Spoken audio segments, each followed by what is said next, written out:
Answer? Okay. Veterans and your family members, we welcome you to the Aging Town Hall meeting. My name is Alan Percal. I'm the chair with Buncombe County Veterans Council. Can you please rise for the Pledge of Allegiance by Ted Minnick?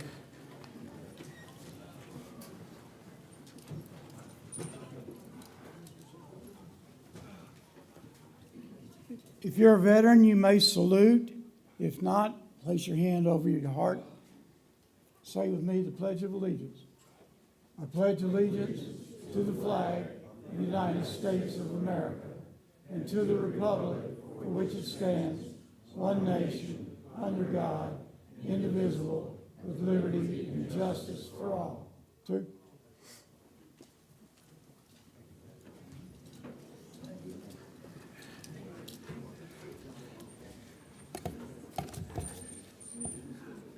Okay, thank you, Ted. Before we get started, there's a few things I'd like to mention. First of all, housekeeping items. Restrooms are outdoor to my left, and then to the double doors, there's some extra restrooms. We asked you folks, please no food or drinks in the auditorium. And as you know, the coffee and appetizers are available in the lobby. And I asked you before if you can silence your phones. We'd also like to thank John Boyle, the Citizen Times, for that wonderful article they did on Tuesday, April 23rd. Okay. You were given an information sheet, which is the program for today when you arrive. This will list all the presenters and contact information for the presenters, which will be important after we finish the meeting and all the information you gather. You know, how do you follow up? And on the sheet, you'll notice towards the end of the page, there's a web page address. We will be able to find the video of today's town hall meeting. So what's going to happen, basically, Spencer will upload the video to YouTube to that address that's on your contact sheet. And it's case sensitive. So it'll be available Wednesday, and it'll be into 4 parts. You know, each part will be a presentation. So you'll be able to view what's happening today if you want more information and pay attention to everything that was talked about.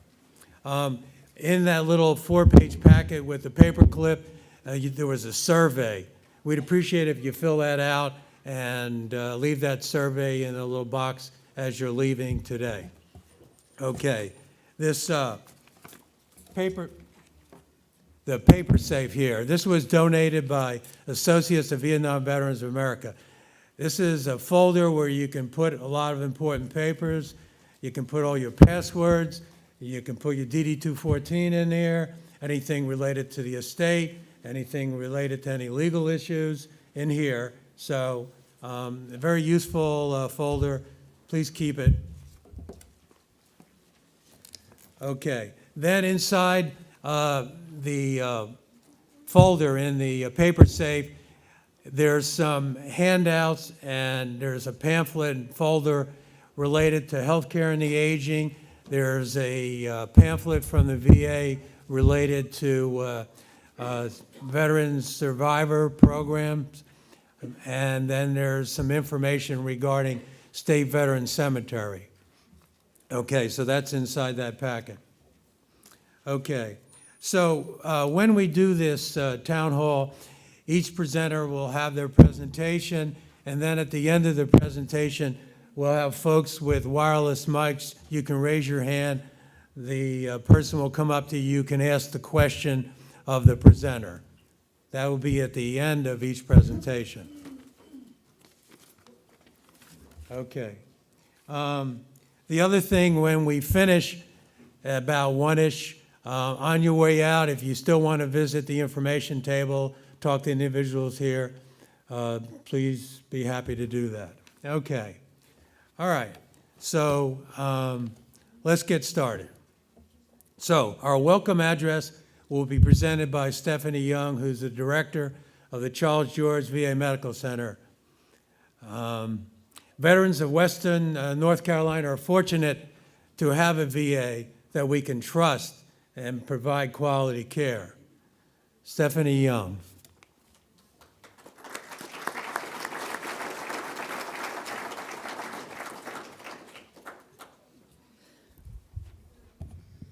Thank you, Alan. Good morning, and welcome to our Aging Veterans Town Hall. I am thankful for your time and assure you, by the end of this morning, you'll have be empowered to make positive changes regarding your health care and also end-of-life decisions. I would like to thank Alan and the Vietnam Veterans of North America, North Carolina State Council, the Buncombe County Veterans Council, and the Charles George VA staff for their work in organizing this event. I know it took months of planning, and I think it's going to be well worth it for all of you that are in attendance today. At the VA, we're working diligently to outreach to veterans who may not be taking full advantage of the care that they can receive at the VA. As Alan mentioned, the Charles George VA provides excellent care, and I hope that people here among us that take advantage of that are receiving great care from us. And also, if you don't receive care at the VA, please make sure you stop out and see our enrollment clerks outside to see if you're eligible for care. Our local VA facility is a 5-star in quality. Currently, it's number 2 in the nation. It is the best place to work. Yahoo! In February, we received 2 awards. The first one was Organizational Health, which means that our staff said that we're the best place to work in VA. The second one was number 1 in Veteran Experience, meaning our veterans said that we provide the best experience to our veterans. Also recently, we were the recipient of the 2019 Pathway Award for Nursing Excellence, which included an innovation award that our staff did for virtual reality to reduce opiate use and pain management after surgery. It's excellent innovation for virtual reality. There are several myths that prevent veterans from receiving VA care, and I'm just going to mention a couple of them. The first one, veterans will say, I'm only eligible for VA care if I was injured while serving in a war. Fact, you do not have to be in a war or conflict to be eligible for care. The easiest way to know if you're eligible is to fill out an enrollment form. Typically it takes more than 20 minutes. We have enrollment eligibility staff out here to speak with you. This form is also available on vets.gov. It's a website, again, that's vets.gov. The applications are typically processed in 5 days or less. Another myth that we also hear from veterans is the VA only treats veterans with mental illness. While mental illness is a strong suit for us, it's definitely something that we are proud that we do, but we provide a large array of services to veterans. Some of those services include internal medicine, ambulatory surgery, audiology, ophthalmology, primary care, speech pathology, dental, community living center, nutrition, prosthetics, radiology, laboratory, and also physical therapy. Every day, it is our honor to help the nation repay its debts to our American heroes. To keep the covenant, Secretary Robert Wilkie is transforming the VA. VA is modernizing the way it delivers care and services to veterans.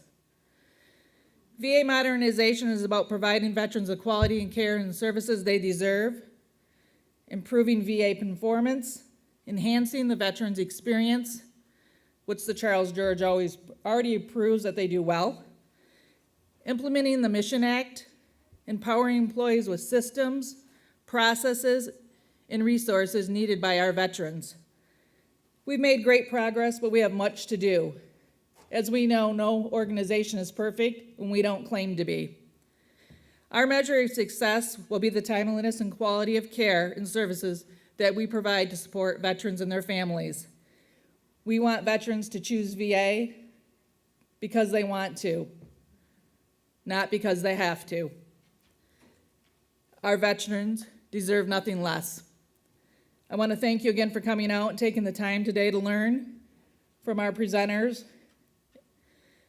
Thank you for entrusting the Charles George VA Medical Center for your care and services. For those who have not yet enrolled, it would be our honor to care and serve you. On behalf of myself and the other Charles George VA Medical Center staff here today, thank you, and have an awesome morning.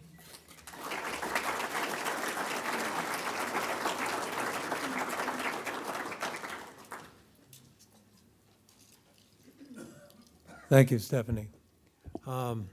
It's an honor to introduce our next speaker, who's Rossi Nance, who's the president of North Carolina State Council of Vietnam Veterans of America from the Wilmington area. Rossi Nance.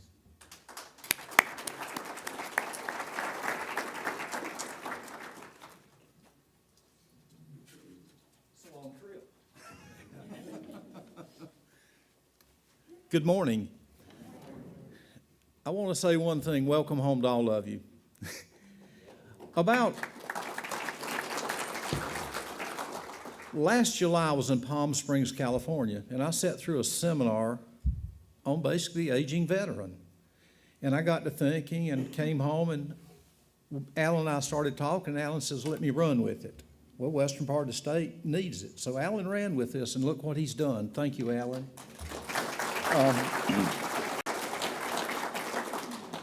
It's a long drive from Wilmington up here, and I thought I was coming here just to speak for 5 minutes. Alan said it's going to cost me $500 to speak to you guys, so I don't know. But I am Rossi Nance, and I'm president of Vietnam Veterans here in North Carolina. And I'll be honest, it's one of the best non-paying jobs I've ever had in my life. My problem is, it's 6.5 hours from one side of the state to the other, and I'm never home. Thank goodness to a great wife. She understands. Today, trying to say to you what you want to hear is going to be very difficult. What you hear today is what you accept and run with for the future of your life. Like I say, there's no easy way to talk to the aging veteran. We're all hard-headed. We know that. We know everything. And if we don't know everything, ask your young children. They'll tell you. Okay, moving along. I'm not saying anything about the senior people, but the average age of a Vietnam veteran is 72 years old. Now, let's say you're in fairly decent health now. Let's add 15 years to that. Now you're at 87 years old. Are you going to be capable of fulfilling your life streams, taking care of yourself? Is your wife going to know what has to be done? Think about that.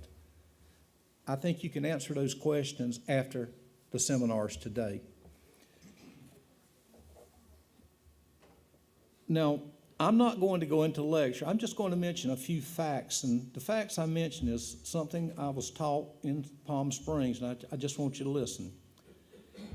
If you were to pass away tomorrow, that's not a good thought. You ready for this?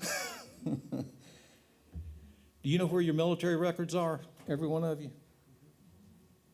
You have copies at home? That's great. You should.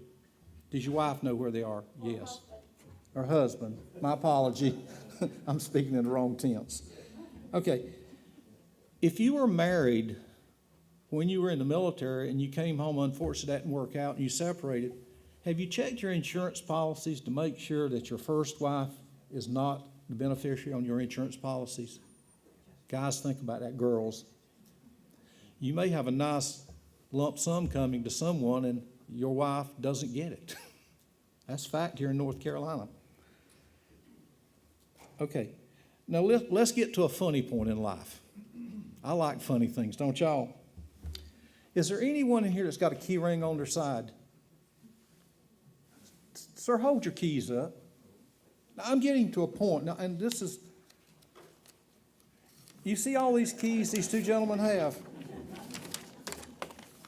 Okay, I'm going to ask you three a question. Does your wife know what those keys fit?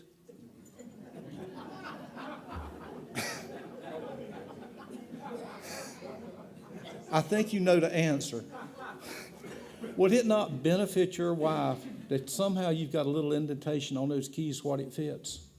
Okay? My point. Well taken.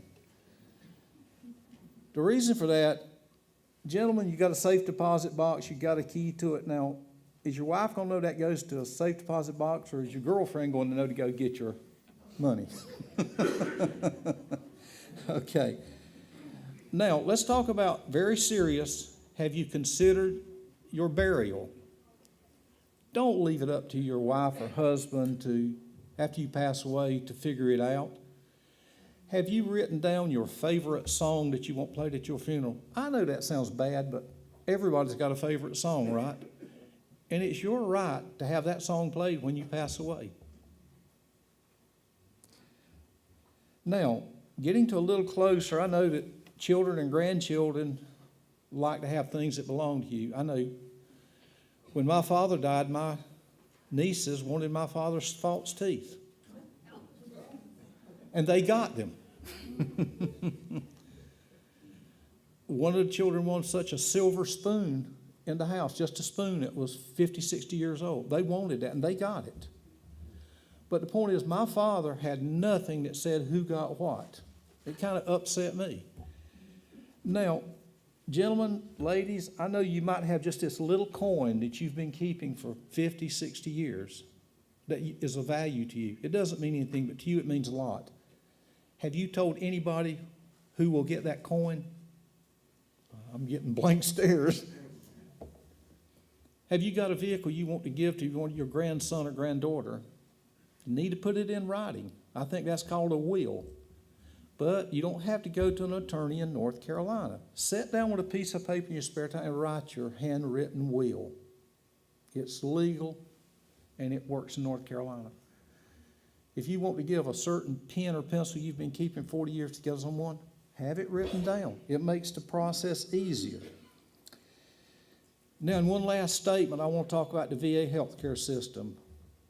I never trusted the VA, but about, Catherine, I'll have to ask you, 92, 94, I started getting very sick. I didn't feel good.